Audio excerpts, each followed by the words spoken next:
Hello, my YouTube friends. I hope you're doing well.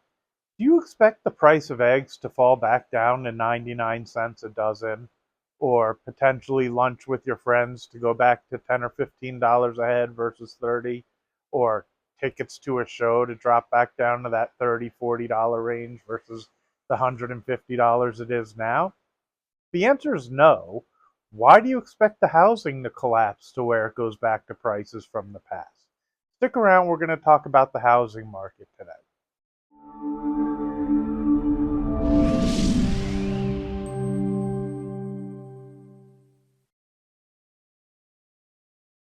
Good afternoon. My name is Adam Kahn, and this is Investing with Adam K. Today is Wednesday, May 8th. I hope you're all doing well. I wanted to talk a little bit about real estate. I was watching some of these doom and gloomers again. They get into a lot of data points that I know I don't always talk about, but there's a reason for that, which is part of it is I'm well aware of all the data and the numbers out there. I do keep on top of it, but it's public information, so I don't think it makes me privy to any hidden secret that nobody else has that gives me an understanding of why the market's going to move somewhere. I do pay attention to it, but in some ways it goes in one ear and out the other. Whether it's stocks or real estate or whatever it is that I'm watching, to me, price action and the way that the markets behave is much more important than the actual news and the data that's coming out. Now, part of what I love about real estate is similar to stocks, but different. I know that's kind of stupid, right? There's so many different markets. Now, it's always really local. So when I'm talking about real estate, I'm primarily talking about real estate here in Las Vegas. Now, Las Vegas even gets broken down to different areas. And even when you get into different areas, the longer you live somewhere, the better you know the streets you want to be on, which way the traffic flows better, all sorts of things that can really make a difference. It's actually what makes it difficult for me to buy properties out of state and invest in things further away, is I know I don't know the areas as intimately as I know the one I live in. The other thing that's cool is even outside of that, you then get the state real estate markets as well as national. And they all interplay and they probably move in step with each other, but they move at different speeds and differently. And part of why I see Las Vegas continuing to grow is we have a ton of people moving in every month. And I don't really see that slowing down because we have so much to offer. I moved here in 2005 because I thought it was super undervalued. And I thought it was a great place to live that people didn't really think of. They just thought of it as a strip with not much more to offer. To be fair to the people who thought that way, in a lot of ways it was. And it's beginning to change. And I really like seeing that. There wasn't a lot of push to bring in other industries. And that's changing currently as well. I almost wish the government would do some tax incentives to really push some tech companies and some other things. Um, we have great weather. It's a really nice place to live. Despite what people think because of the strip and whatever else, once you get off the strip, it really is a nice place to be. And where else would I rather be? I don't want to be in the humidity, but I want to be in warm weather. And we're really close to California, so if you want the beach, it's not that far of a drive and it's a super quick flight. Now, we've added so many things the past few years between F1, the Sphere. We've brought in sports teams and we're talking about bringing in more. It just keeps growing. And last I heard, and I think it's been approved, Mark Wahlberg is now going to do some version of Hollywood Studios out here, which I think could really turn our housing market into something similar to California, and you could really see it explode.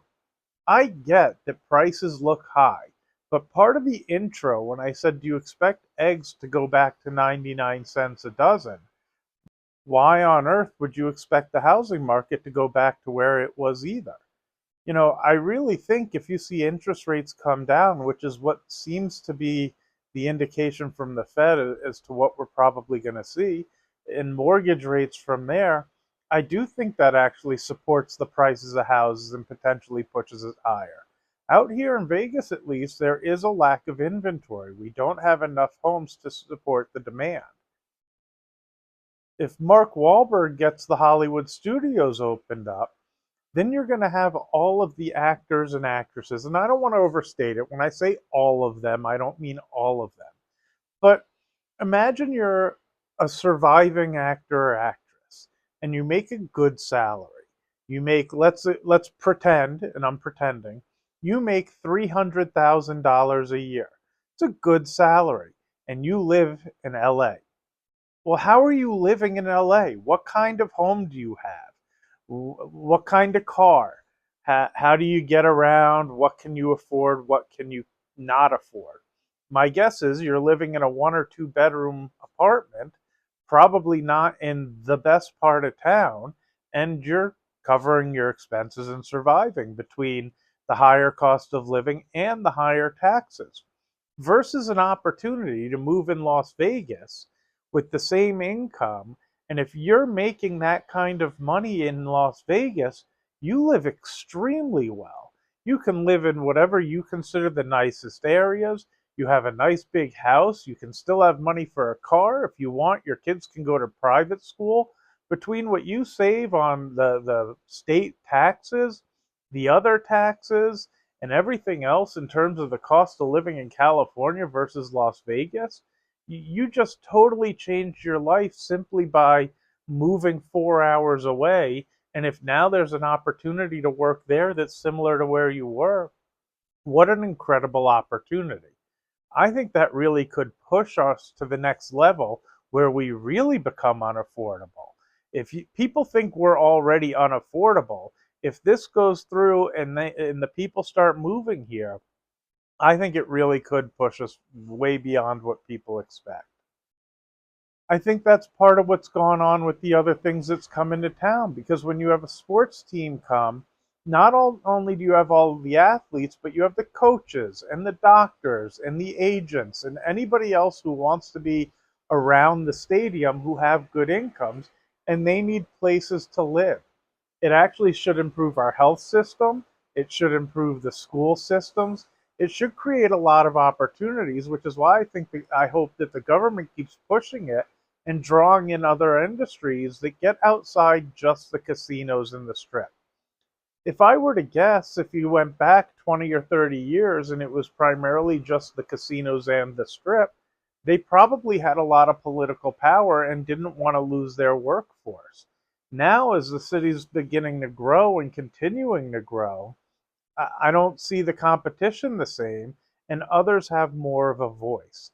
I think even if we have a downturn in the real estate market, Las Vegas holds. We don't have the big correction like we did in 2008, which is another thing. I've talked about it before. This is not 2008.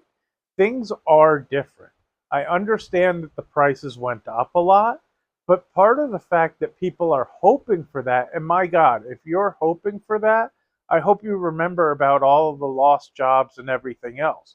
It isn't so wonderful where, gee, housing prices just drop. I'm still working. I'm doing great. What a great opportunity. That is not typically how markets collapse.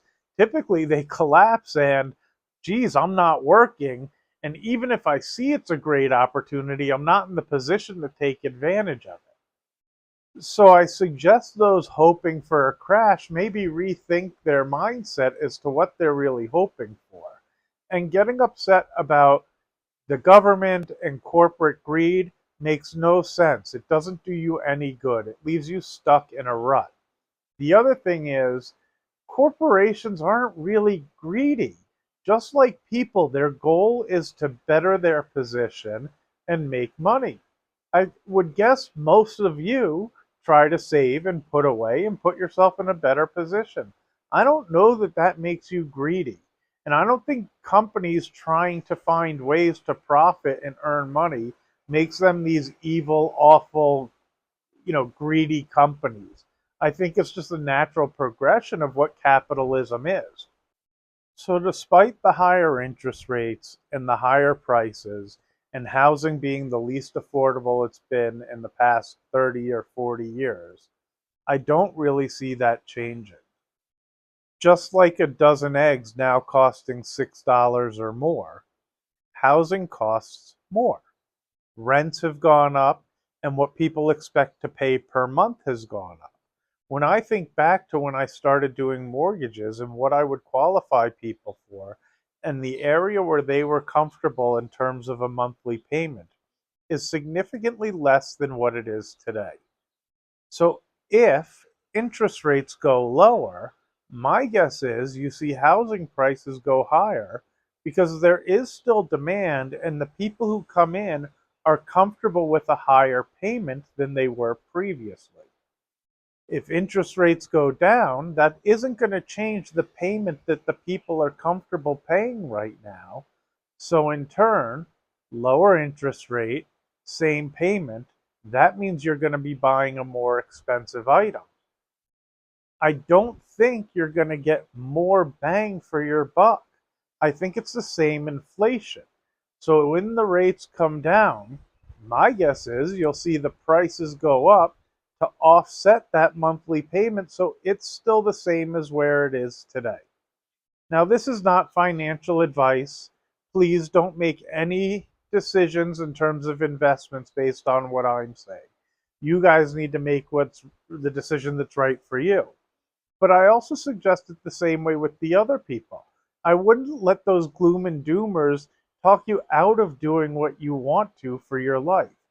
If you want to own a home and you have a good job and you've saved up some money and you get into something where you can afford the payment, I wouldn't let them scare you out of the market either. I wouldn't let me talk you into it. Either way, you need to make your own decisions. I'm just sharing what I think, and I think the markets are pretty strong. I think the equity market is as well. I think the news has created a lot of fear, and markets tend to go higher while the fear is there. They have a saying that markets climb a wall of worry. And from what I see, that's exactly what happens. I think this could go on a very long time.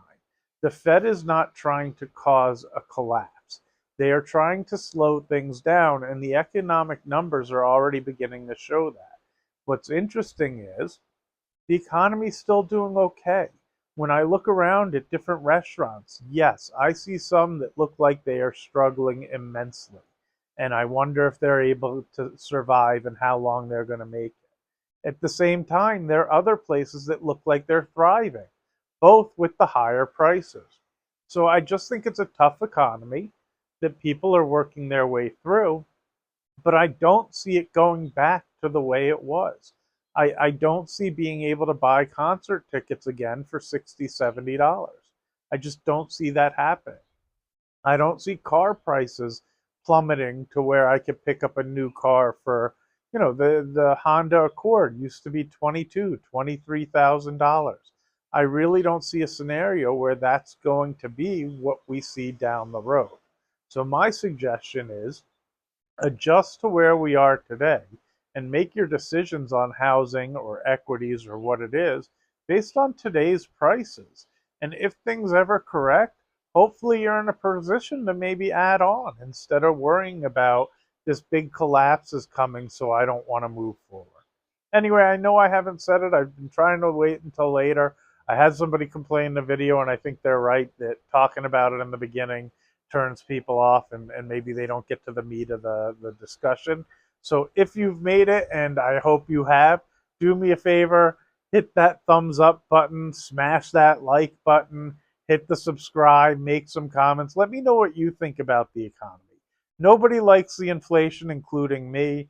I just think we're doing all right, and it seems more like a normal life right now.